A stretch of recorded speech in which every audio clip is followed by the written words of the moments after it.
He wasn't just killed. He was butchered. That's what Rob Reiner said through trembling lips, standing outside the courthouse in a black dress that looked far too heavy for someone her age. Her voice cracked. Her eyes locked on no one. But her words? They hit like thunder. Rob Reiner, Hollywood legend, director, father, dead. Michelle Reiner, wife, producer, mother, dead. Both found stabbed, over 100 times, inside their $13.5 million Brentwood mansion. Before we continue, please hit the like button, subscribe to the channel, and turn on the notification bell for updates. And their son Nick Reiner? Charged with their murders. But here's the thing, that's not where this story begins. And it's definitely not where it ends. Because just days after the gruesome discovery, the surviving siblings, Romy and Jake, came forward. And what they revealed, especially Romy, peeled back the curtain on a family that America thought they knew. And exposed something far more terrifying. So let me ask you something. What happens when the golden glow of Hollywood masks a horror festering just beneath the surface? What if behind the family portraits and red carpet smiles was a secret? A secret that began decades ago. A secret that festered. And a secret that ended in blood. Let's dive in. The fall of Hollywood royalty. Rob Reiner wasn't just a filmmaker. He was the filmmaker. Stand By Me. When Harry Met Sally. A Few Good Men. He didn't just direct movies, he directed culture. But on the night of December 14th, all of that came crashing down. At approximately 9:42 p.m., Brentwood PD received a 911 call from a housekeeper who had just arrived to lock up for the evening. Her voice, barely coherent, stammered through the dispatch logs. There's blood. So much blood. I think they're both. Oh my God, someone stabbed them. Police arrived within minutes. The front door was ajar. Lights flickering. Silence. And inside, Rob and Michelle, lying in the living room. Unrecognizable. Initial reports confirmed what the world would learn the next morning. They were stabbed, repeatedly. Not once, not twice, but over 100 times. Each. Brutal. Personal. Intentional. But here's where it gets darker. The person arrested that night? Nick Reiner. Their son. The same Nick who was reportedly living in the guest house. The same Nick who had once publicly thanked his father for saving his life. A family torn open. This wasn't just a murder. It was a rupture, explosive and public. The Reiners were Hollywood royalty. But the crown was soaked in secrets. And for the first few days, everything was silent. Jake Reiner, Rob's oldest, a former news anchor, disappeared from public view. Romy, the youngest, vanished from social media. Even Nick, arraigned and jailed, refused to speak. The silence was deafening. But then, 3 days later, it cracked. Romy appeared outside the Los Angeles County Courthouse. Not in a press conference, not on a talk show, but in raw, unedited video captured by a bystander. She was sobbing, holding a folded letter, and flanked by her brother Jake. And when a reporter asked her what she wanted the world to know, she said, Rob wasn't just killed. He was butchered. And I saw it coming. Saw it coming. That was the moment the entire narrative changed. The perfect illusion. It's easy to believe that money, fame, and power can protect you. And for a long time, the Reiners seemed bulletproof. They had it all. A $13.5 million mansion tucked behind manicured hedges in Brentwood. A career filled with awards, accolades, and critical acclaim. A family that graced red carpets, posed for People spreads, and gave interviews filled with laughter. But behind closed doors, the story was darker. According to insiders, some who worked at the estate, some who were friends with the children, tensions had been brewing for years. Nick had been difficult. His addiction history was no secret. Rob even helped him write a movie about it. But what hadn't been public? The restraining orders, the anonymous rehab stints, the other incidents, brushed under the rug by a powerful family with deep connections. And now, after everything, Romy was ready to talk. But what pushed her to break the silence? The last visit. Sources close to the investigation revealed that Romy had visited the Brentwood estate just 48 hours before the murders. She was reportedly there to celebrate an early Christmas gathering. Jake was supposed to come. He didn't. Nick was there.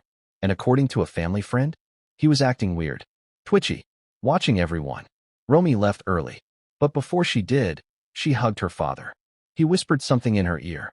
And according to what she told police later, he said, I think something bad is going to happen. The legacy at stake. Why does this matter now? Because Rob Reiner wasn't just another celebrity.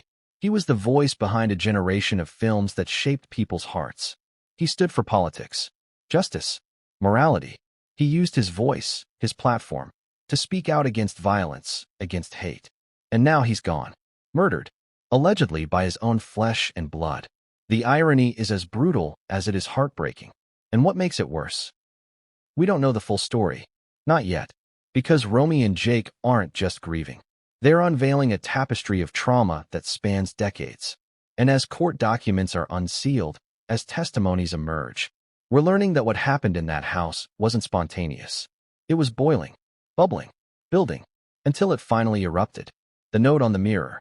According to the police report, a message was scrawled in red lipstick across the bathroom mirror in Nick's guest house.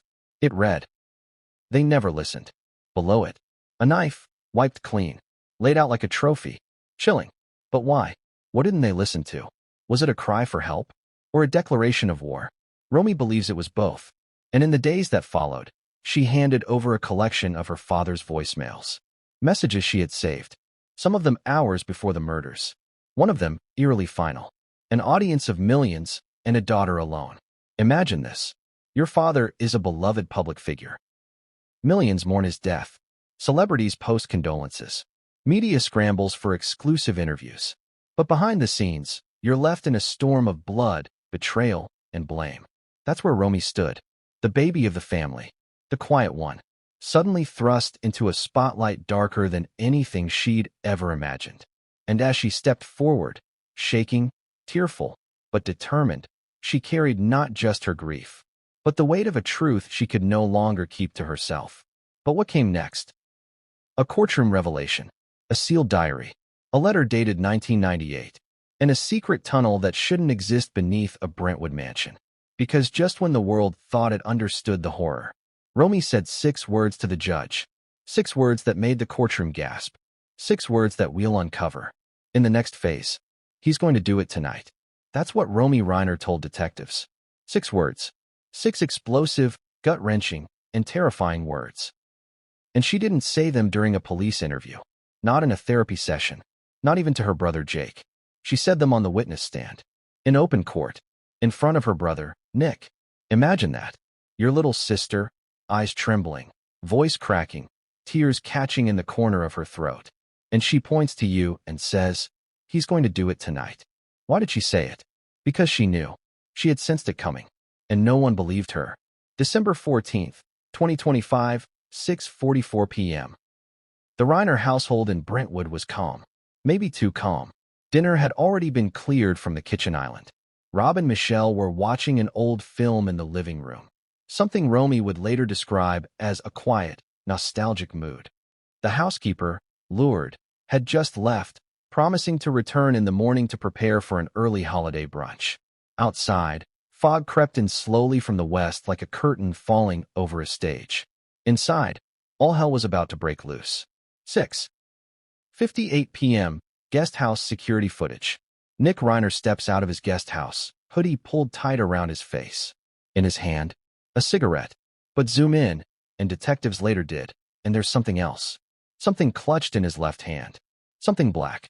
A handle. A blade? Police would later confirm.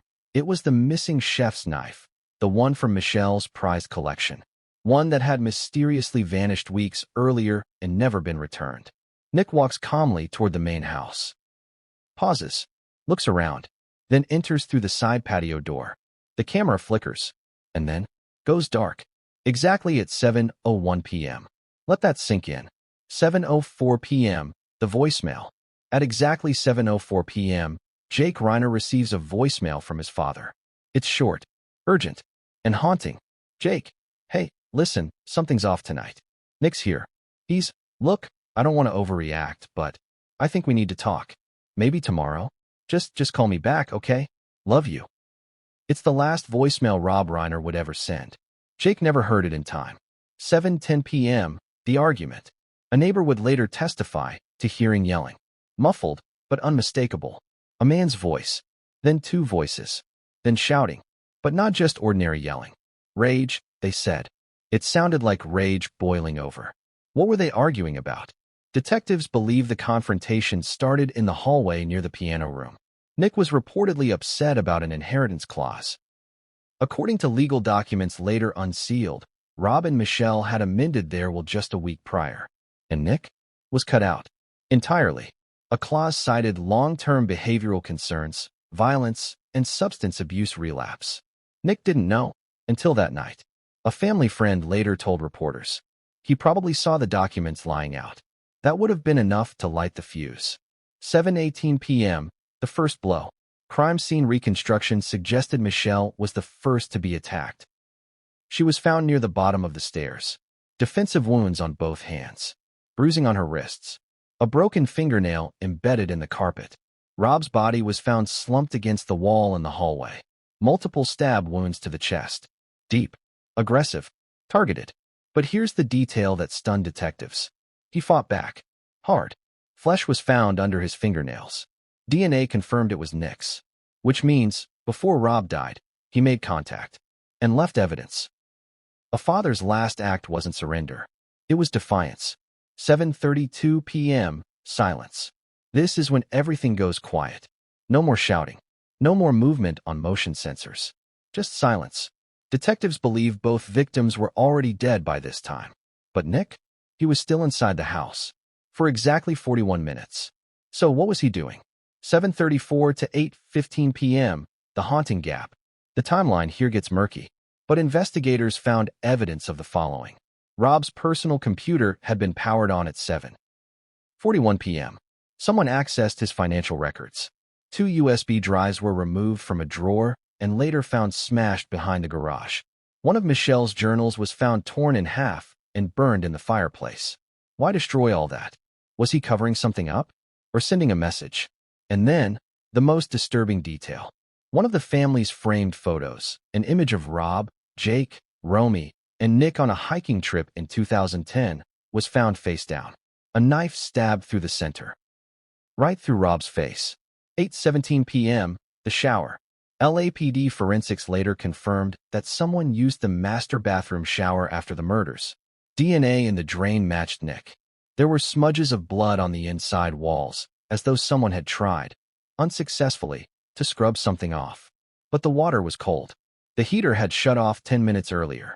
So why shower in freezing water? 8:28 p.m., the note. Written in Michelle's lipstick. On the bathroom mirror. They never listened. Detectives said the handwriting matched Nick's. A handwriting expert confirmed it. Was it his confession? His revenge? Or something else? 8:32 p.m., exit. Nick is seen leaving through the front door on a neighbor's security cam. He's barefoot. His hoodie is gone. His eyes? Vacant. He doesn't run. He just walks. Back to the guest house. Like nothing happened. 8:40 p.m., Lourdes returns. The housekeeper, Lourdes, arrives early. She was planning to prepare the kitchen for the next morning's brunch. She walks in. Calls out. No answer. She notices a red smear on the floor. At first, she thinks it's spilled wine.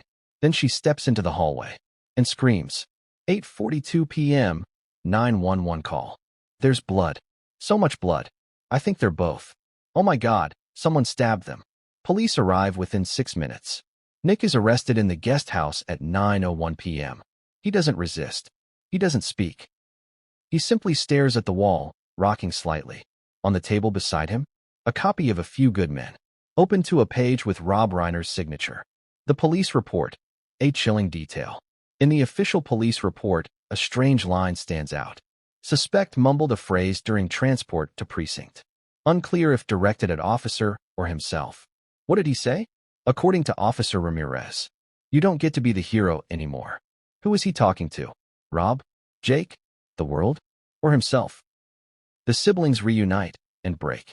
Jake and Romy arrived at the house minutes apart. Neither had spoken to Nick in months. Jake was reportedly the one to identify Rob and Michelle's bodies. Romy collapsed on the lawn. When she was told her brother had been arrested, she didn't ask why. She whispered, I knew he would. And that brings us back to court, where Romy stood, days later, in front of a judge, in front of reporters, in front of her remaining family, and said, he's going to do it tonight. Everyone froze. The courtroom? silent. What did she mean?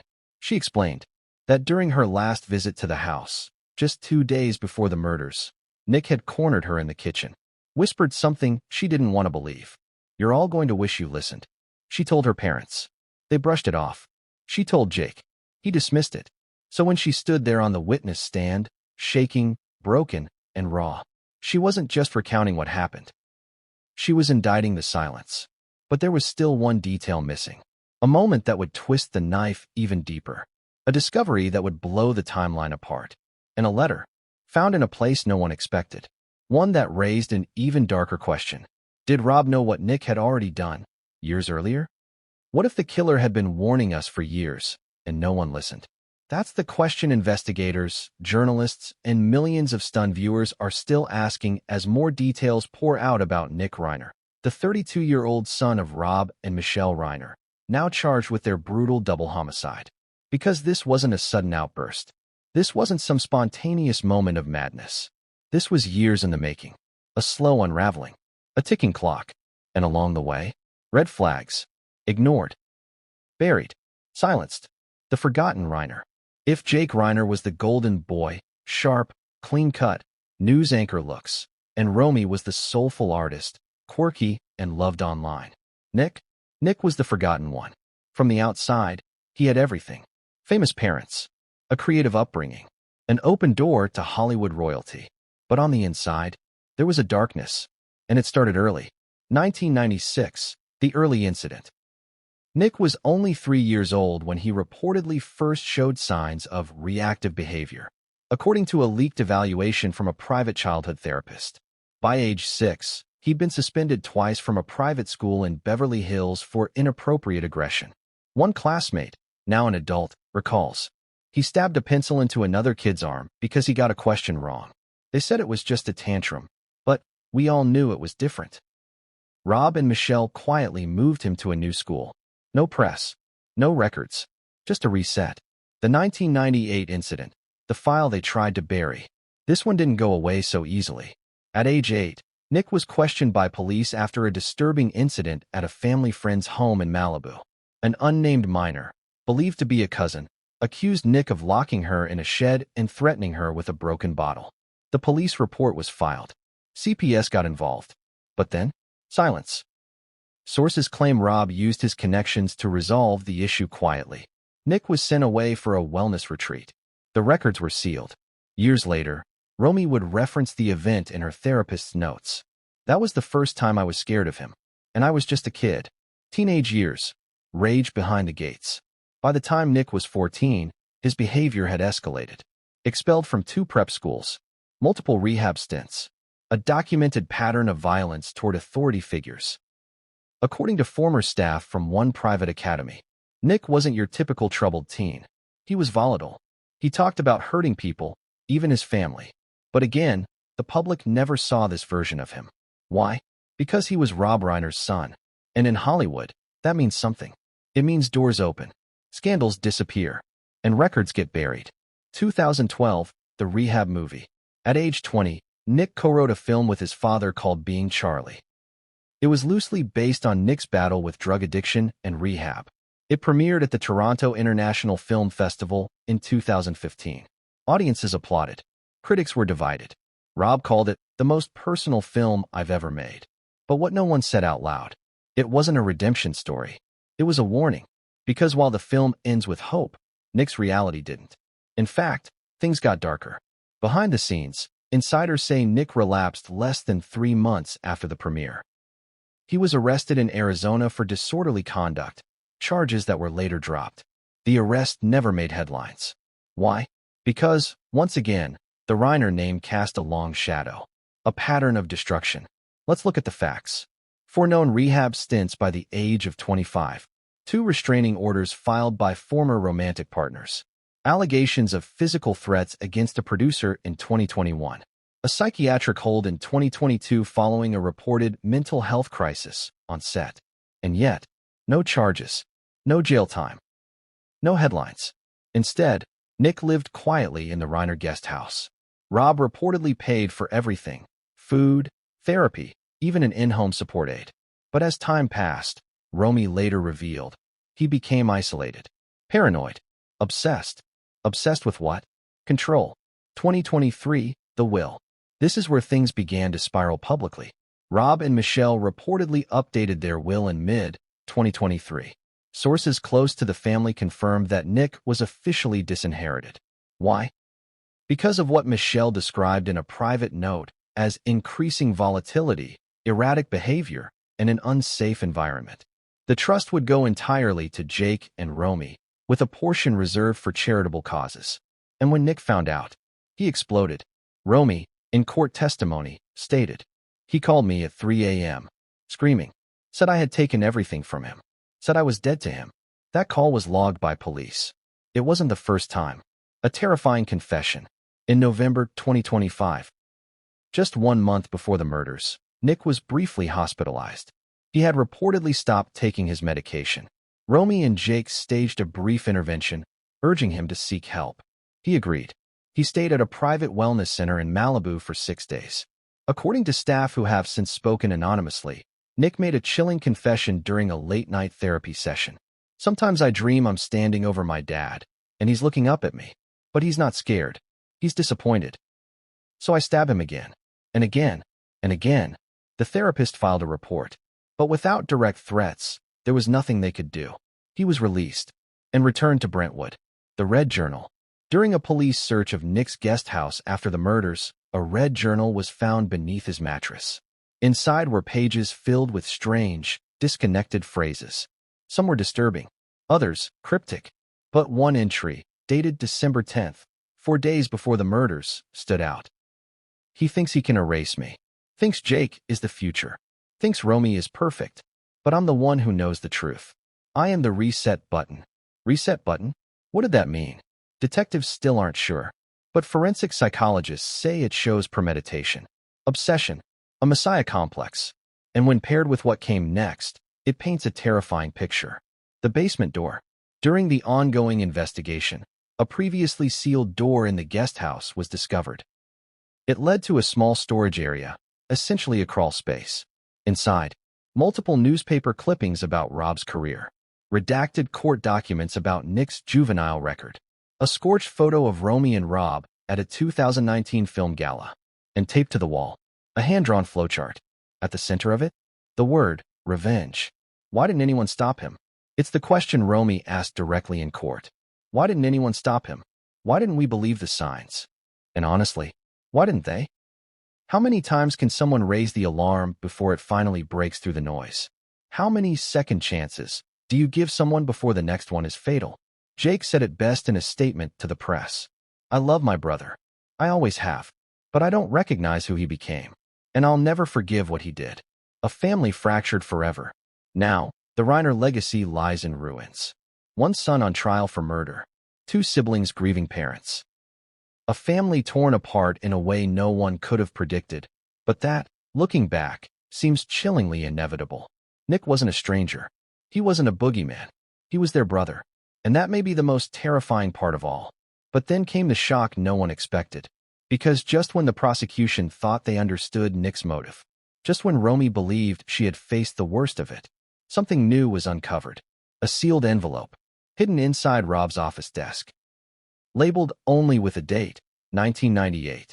And what was written inside would change everything we thought we knew. About the family, about Nick, and about what Rob Reiner had been protecting until his final breath. He stood in the doorway, just watching me, not blinking, not saying anything, just watching. Those were the words Romy Reiner used to describe the night she stopped sleeping with her bedroom door unlocked. She was 16. Nick was 23. And from that night forward, everything changed. Romy never spoke about it publicly. Not on her podcast. Not in interviews. Not even in therapy. Until after the murders. But when she finally did, even her therapist had to take a break halfway through. Because what Romy described wasn't just trauma.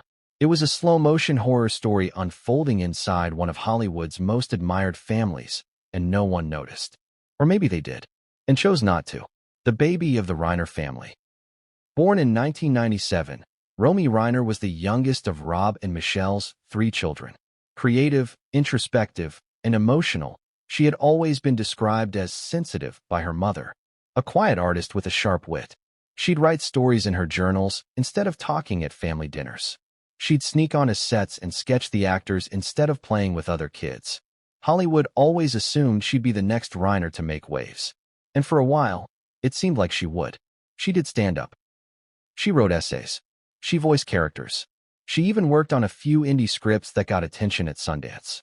But behind the smiles and self-deprecating humor was a girl battling an unspoken war.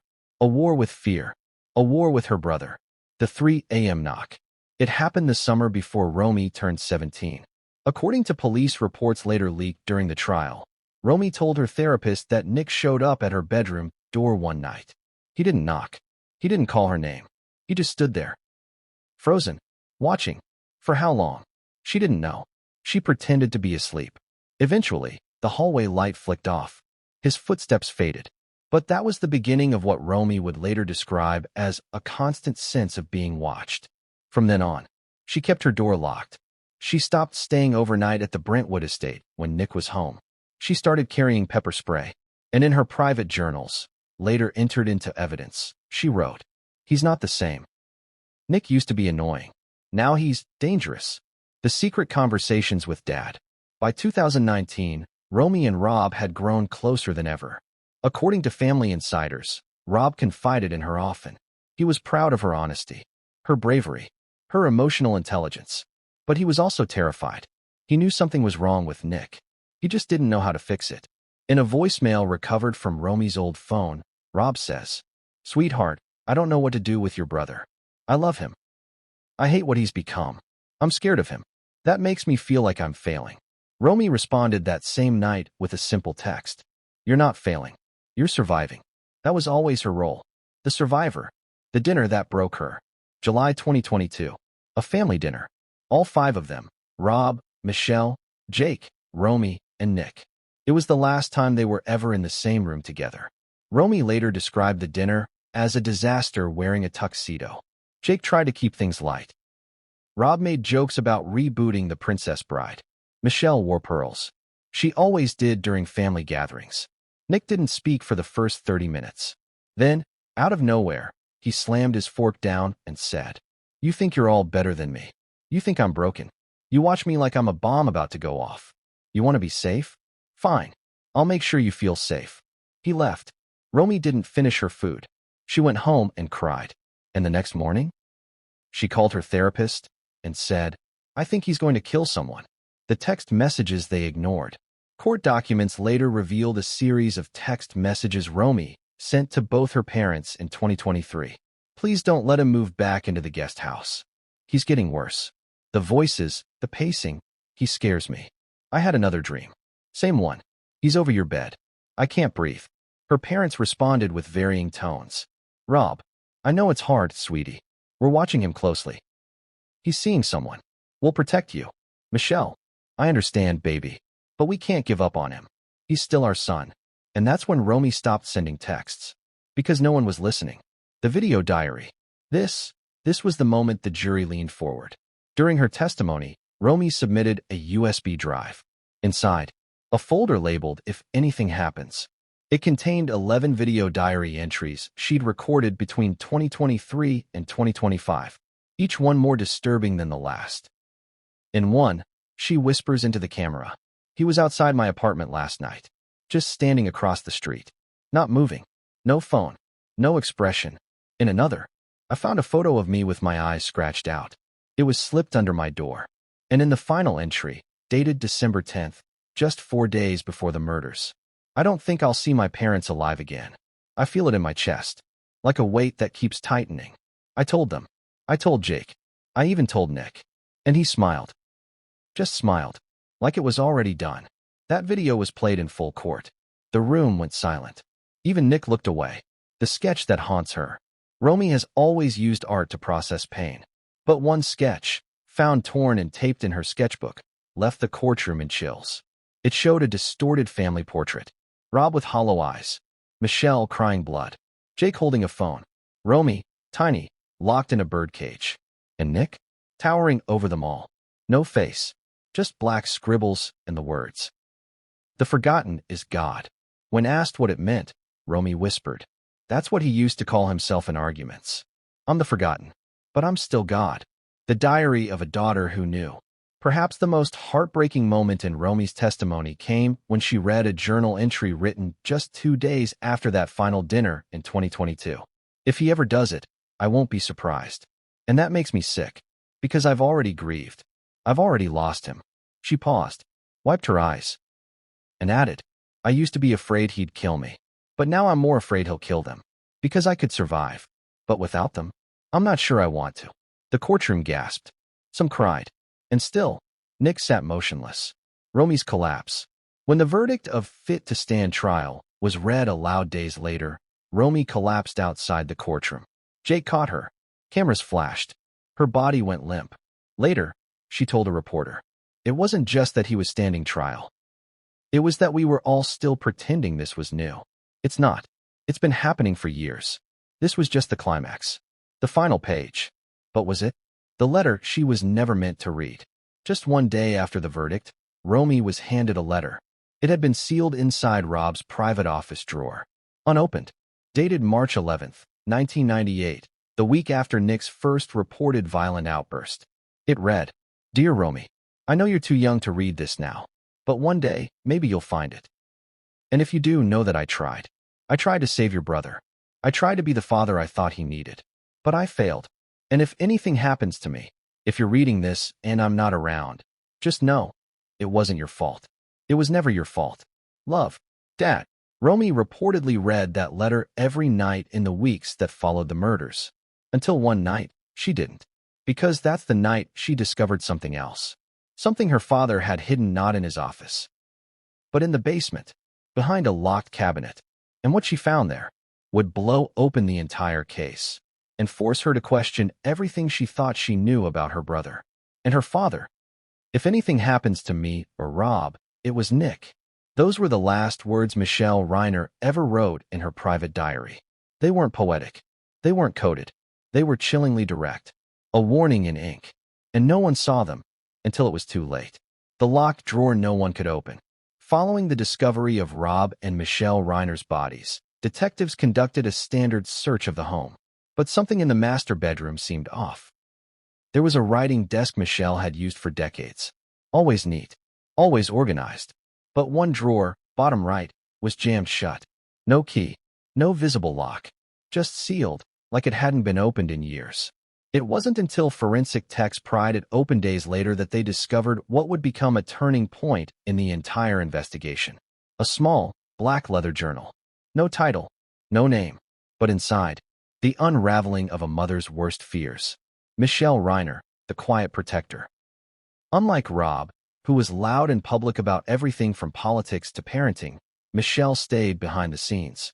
But make no mistake, she was the backbone of that family. She kept things together when Nick spiraled. She organized therapy appointments.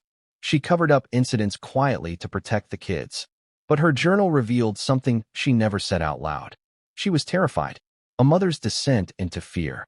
The diary starts in 2020, during the height of COVID lockdowns. Nick had moved back into the guest house after another rehab stint. At first, Michelle's entries were hopeful. He's trying. He's cooking dinner again. Watching movies with us. But by mid-2021, the tone changes. He barely eats. Stays up all night. Says he hears whispers. Keeps muttering about being watched. Then, in September 2021, he screamed at me today. Said I was a liar. That I poisoned him. Rob calmed him down, but it shook me. I don't recognize my son. And in January 2022, I locked my bedroom door last night. First time I've ever done that. She was living in fear. Inside her own home. With her own son. The entry that made investigators reopen the timeline. But one entry, dated December 10th, 2025, just 4 days before the murders, is the most alarming. I don't feel safe anymore. Nick is unraveling. Rob tries to act calm, but I see it in his eyes. We both know what's coming. We just don't know when. I keep hearing noises at night. A creak on the stairs. Something brushing against the wall outside our door. I asked Rob if he locked the patio. He nodded, but I'm not sure he did. The last sentence, written in all caps. If anything happens to me or Rob, it was Nick.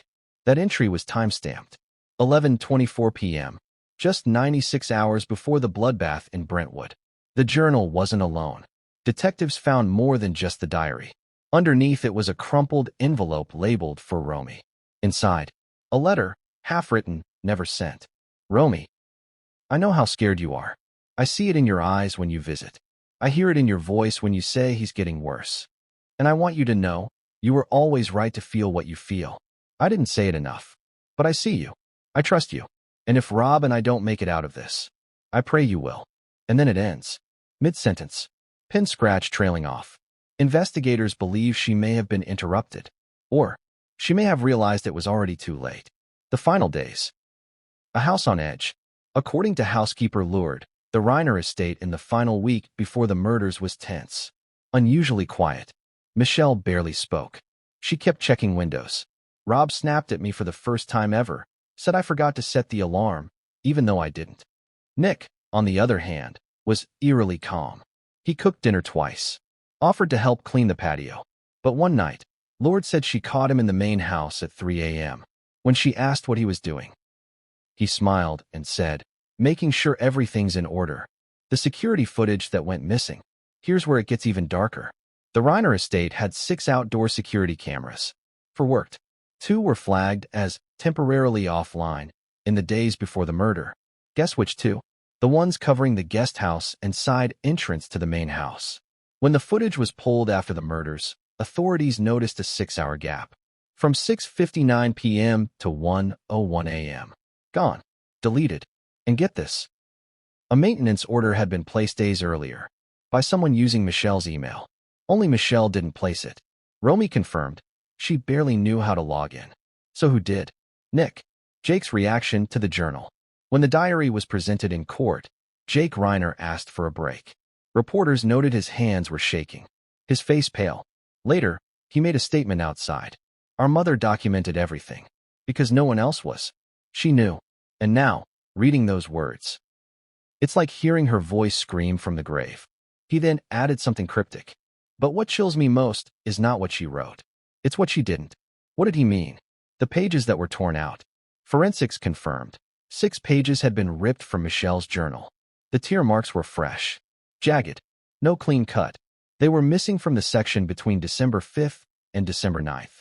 Exactly the period when Michelle last met with the family attorney. Nick had a mysterious overnight visitor, per neighbor sightings. Rob canceled a dinner meeting without explanation. What was in those pages? No one knows. They haven't been found. But Romy has a theory. Whatever was on those pages scared her more than anything else. I think it wasn't just about Nick. I think it was about something else he knew. The handwriting change. Another strange detail? The last 5 entries in Michelle's journal appear slightly different. Slightly messier. Angled. A handwriting expert confirmed that the pressure on the pen had changed. Why does that matter? Because stress affects handwriting. And Michelle was under unimaginable stress. But there's one entry, December 9th, that has everyone puzzled. At the bottom of the page, written in barely legible scrawl, he said, I have to choose. Choose what? Choose who? The house key mystery. Michelle had always kept a single gold key on a chain around her neck. It opened a private cabinet in the garage. After the murders, that cabinet was found unlocked. The key? Missing. Inside the cabinet? Stacks of old VHS tapes, letters, and a flash drive labeled 1998, The Truth. Detectives haven't confirmed what was on the drive, but Romy told investigators something her mother said just weeks before she died. If anything ever happens, go to the garage. The truth is hiding in plain sight. The word that ended the diary. Michelle's final entry was dated the morning of the murders, December 14th. It's only one word, written in all caps, scrawled across the page. With such force, it imprinted faintly onto the next 3 pages beneath it. The word? Enough. That's it. No punctuation. No signature. Just that word. A scream in silence. A mother at the end of her rope. But then came the basement discovery. Just as prosecutors were preparing to rest their case, a new piece of evidence emerged. A previously sealed compartment beneath the guest house. Inside, not a weapon, not blood, but a single tape, unlabeled. And what it contained wasn't just disturbing. It was a recording, a conversation between Rob and Michelle, one no one was supposed to hear. And in that recording, Rob said something that changed the entire narrative. If he ever finds out what we did in '98, God help us. Jake, if anything happens to me, tell Romy the truth. That was the final voicemail Rob Reiner left before his murder. A voicemail Jake didn't listen to until it was too late. It wasn't just a warning. It was a confession, wrapped in fear, drenched in sorrow. And once Jake heard it, he realized his father had been carrying a secret so heavy, it may have gotten him killed. The knife that was never meant to be found. Let's begin with what detectives called the item that sealed the timeline. A blade. Not just any blade. A custom-made Santoka chef's knife from Michelle's prized collection. Engraved with her initials. One of a kind. Gone for weeks. Reported as misplaced by Michelle in a casual remark to the housekeeper. She assumed maybe it got packed into a catering kit. But it didn't. It was missing. Until it showed up at the scene. Embedded in Rob's ribcage. The knife was sharp, recently honed. And it had one curious detail. The handle had been sanded down. Why? To remove fingerprints? Or something else? A blood spatter analyst noted that the knife appeared too clean given the crime scene. Which means one of two things. The killer wiped it down mid-attack. Or someone else cleaned it after the attack, before placing it in Rob's chest. But who would do that? Why insert a murder weapon like a signature? Unless it wasn't a murder weapon. Unless it was a message. The voicemail trail. What Rob was really trying to say. Investigators retrieved 6 voicemails from Rob's phone, all recorded between 5:12 p.m. and 7:09 p.m. on the day of the murders. Only 3 were sent. 2 to Jake, 1 to Romy, but the other 3? Never sent. Just drafts. Still saved on his phone. And when police reviewed them, they found something no one expected. A man saying goodbye. Voicemail number 1, 5:12 p.m. Jake, hey, I just wanted to say thank you. For being steady. For protecting Romy. I'm sorry if I ever made you feel like you had to carry more than you should have. You deserved a calmer childhood than what we gave you. You and your sister, you're the future. Don't let what's happening now define that. Okay. Warm. Gentle. Sad. Almost like a father reflecting near the end of his life. Except, no one knew why he sounded so final. Voicemail number 2, 6:43 p.m. Sweetheart. It's Dad. Look, I don't want to scare you, but I think Nick knows. About the will. About everything. He's been quiet all day, but it's not the good kind of quiet. It's the storm before the storm quiet. I locked the study. I told Mom to stay upstairs. If you get this, just don't come over. Please. Stay away. The message ends abruptly. As if he was cut off. Voicemail number 3, 7:09 p.m. Never sent. This was the one Jake listened to during trial. It was recovered from Rob's iCloud backup. Jake, if anything happens to me, tell Romy the truth. Don't protect her from this. She already knows. You do too. We both pretended long enough. I kept the letters. I kept the tapes. They're in the cabinet. Don't let him near them. Don't let who near them? Nick? Or someone else? The cabinet files. Jake, upon hearing that message, asked investigators to check Rob's study again. Inside a locked cabinet, hidden behind old awards and film scripts, they found a file marked Nick, 1998, to present. It contained copies of therapy evaluations, old disciplinary letters from schools, sealed juvenile arrest records, and a series of printed emails between Rob and an unnamed psychiatrist dating back to 2017. In one email, Rob writes, I'm worried the medication is just sedating him, not helping him. He smiles at things that aren't there, talks to shadows, and sometimes he just stares, for hours, at the wall, at me. The psychiatrist responds, if he's showing signs of dissociation and possible delusional episodes, it may be time to consider long-term inpatient care. Rob never replied to that email. He never committed Nick, but he kept the evidence. All of it. In a folder. Hidden away. Why? The goodbye letter Rob never sent. Alongside the voicemails and cabinet files was something even more devastating. A handwritten letter. Folded. Creased. Titled only. To Romy, when you're ready. It was never delivered. But in it, Rob writes, you always saw more than the rest of us. You saw Nick for what he was. Not because you wanted to, but because you had to. That's the cruel irony of being the youngest. You end up bearing witness to the mess adults refuse to clean up. And then this. I made mistakes. I protected him. I shielded him from consequences. Not out of love, but out of guilt. I was so afraid of breaking the family that I let it rot from the inside. I'm sorry. He ends it with, if he ever does what I fear he might, don't think it's your fault. It was mine. That letter was handed to Romy during the trial. She read it aloud in court.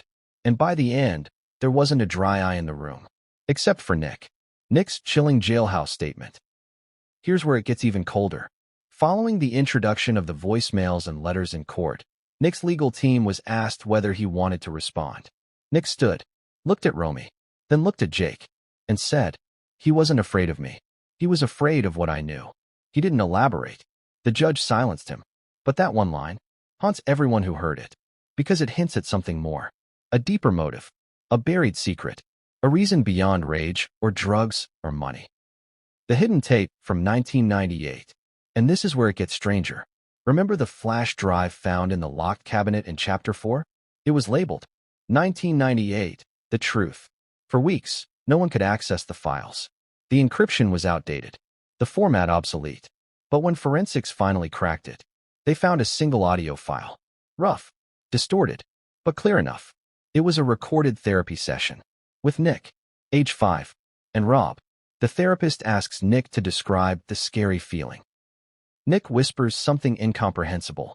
The therapist prompts again, and Nick says, when I sleep, the other boy comes out. Therapist, what does the other boy do, Nick? Nick, he watches Daddy. He's angry. He wants to hurt Daddy. Then silence. Then Rob's voice, uneasy, says, we'll get him help. We'll fix it. He's just confused. The tape ends there. Rob kept that for nearly 30 years. Why? What did he fear would happen if the truth came out? And did that fear lead him to shield Nick until it was too late? The knife in the frame. One last detail. During the cleanup of the crime scene, forensic techs found something unusual behind a family portrait in the hallway. A hidden space. Inside, a box containing one item, a duplicate of the murder weapon. Same make, same engraving, still in its plastic wrapping, with a note taped to it, in Rob's handwriting. Just in case. What did that mean? Was he expecting Nick to do something? Or was he planning to confront him? We may never know. But the fact that Rob had a second knife, hidden in the house, just weeks before the murders, tells us everything we need to know. He was scared. He was preparing. And in his final moments, he left behind a trail. A digital breadcrumb. A father's last attempt to make his children understand. Not just what happened, but why. But then a new revelation emerged. Because just as prosecutors thought they had all the pieces, just as the judge was preparing for trial testimony to resume, a new voicemail surfaced. Not from Rob, but from Michelle, sent to Romy. A message that had gone unnoticed, buried in cloud storage. And in that message, she said 2 words that would flip the entire case on its head. He's not alone. What if the most dangerous people aren't the ones who lose control, but the ones who never do? That was the question Jake Reiner posed when he finally broke his silence. Not in a press conference, not on television, but in a closed-door meeting with investigators, hours after hearing his mother's final voicemail. He's not alone. 2 words.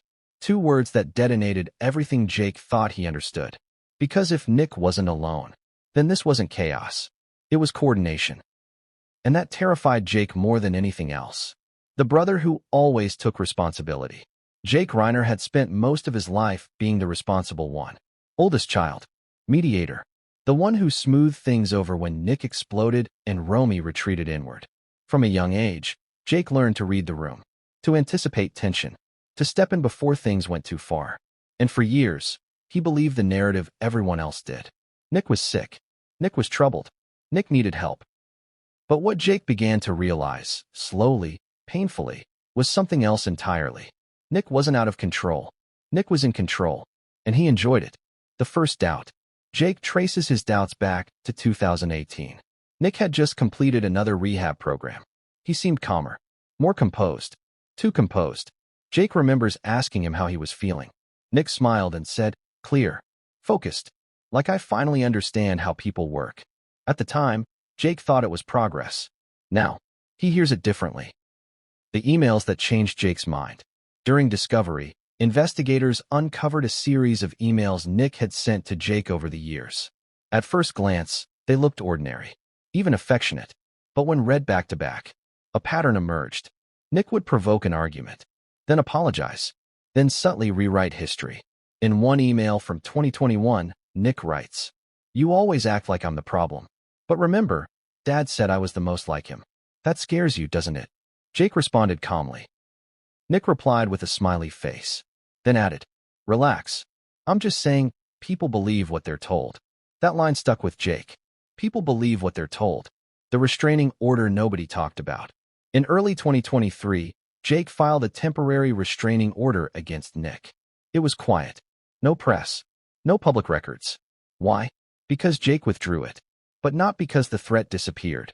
He withdrew it because Nick did something that chilled him. Nick sent Jake a single text message. "You don't want this. You know how it ends." No threats. No explanations. Just certainty. Jake told investigators later. He wasn't panicking. He wasn't angry. He was confident, like he'd already run the outcome in his head. Jake dropped the order. That decision would haunt him. The inheritance trap. When Rob and Michelle updated their will in 2023, Jake was involved in the discussions. Not because he wanted the money, but because his parents were afraid. They wanted safeguards. Nick would receive support, but not control. When Nick found out, Jake says he didn't rage. He smiled and said something that now echoes in Jake's head. "So that's how you're playing it. Okay, I can play too." The night Jake almost went to Brentwood. On the night of the murders, Jake was supposed to come over. There was supposed to be a quiet dinner. Nothing dramatic. But at the last minute, Jake canceled. Something didn't feel right. At 6:55 p.m., he sent a text to Romy. "Tell Mom and Dad I love them. I'll come by tomorrow." Minutes later, Rob left the voicemail Jake would never hear in time. Jake says if he'd gone, he would have killed me too. I know that now. Jake's private meeting with detectives. After hearing Michelle's voicemail, he's not alone. Jake requested an emergency meeting with investigators.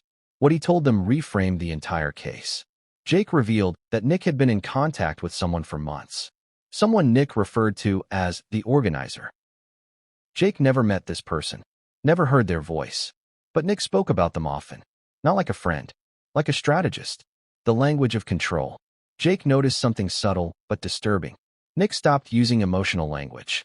Instead, he spoke in terms of outcomes, scenarios, reactions. He'd say things like, "If I do X, they'll do Y." Or, "Once this happens, the narrative changes." Narrative. That word kept coming up. Nick wasn't just thinking about actions. He was thinking about perception.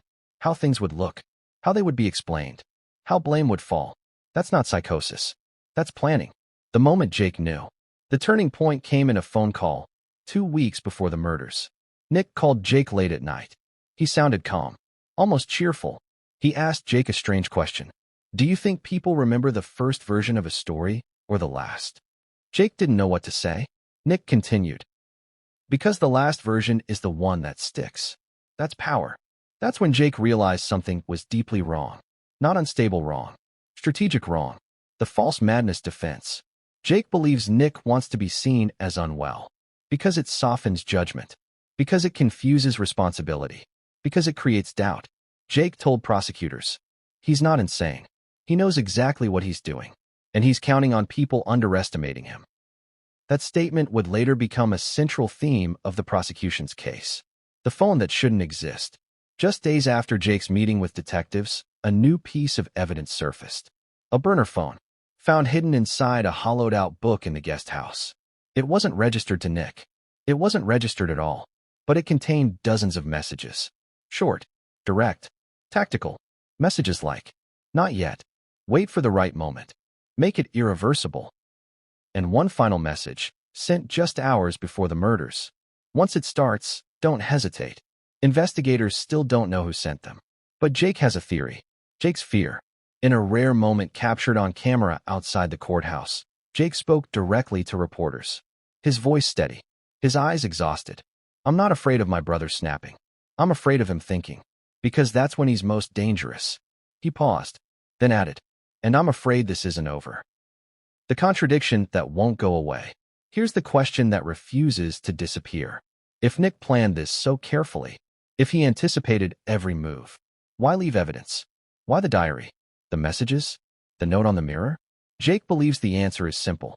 Nick wanted to be caught, but not immediately.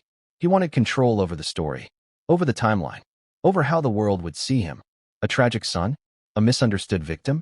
Or something else entirely? Jake's final warning.